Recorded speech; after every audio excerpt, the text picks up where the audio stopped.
Bana, watesi wanazidi kuwa wa moto sana kwenye mitandao ya kijamii huko. Hii ni kwa kile ambacho kimekuwa kikiendelea. Unajua tulikusogezea hapa story ya kuhusiana na Esma Platinum alipokuwa akijisnap yeye pamoja na Tanasha Donna huku akitangaza biashara ya hayo maabaya yao, na kulikuwa kuna comment ya baadhi ya mashabiki wa Diamond lakini pia wa Zuchu, ambapo comment kadhaa nilikusogezea hapa, lakini miongoni mwa comment ambayo imekuwa na like nyingi na majibu mengi kwa watu tofauti tofauti ni comment ambayo ilikuwa inasema kama mashabiki wakipewa nafasi ya kumchagulia Diamond mke, basi awe na wake wawili, ambapo walimtaja Zari pamoja na Tanasha.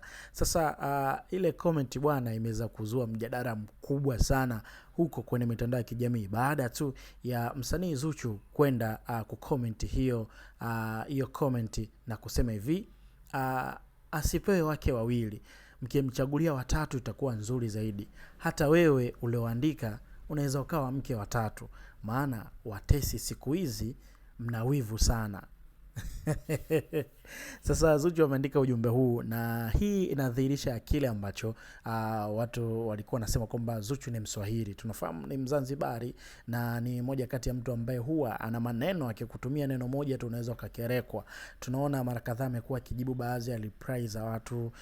Kuna siku alishare kucomment, kuna shabiki alishare kucomment kwenye moja kati ya video yake, alikuwa amevaa tracksuit fulani hivi, so akaambiwa kwamba kila siku unavaga nguo hizo hizo. Akamjibu kwamba kama una kaniki za mganga wako niletee nivae. Kwa hiyo ni mtu ambaye si kitu cha kushangaza kwa hichi ambacho amekuwa kikifanya, lakini imekuwa inachangamsha pia kwa hichi ambacho kimekuwa kiendelea.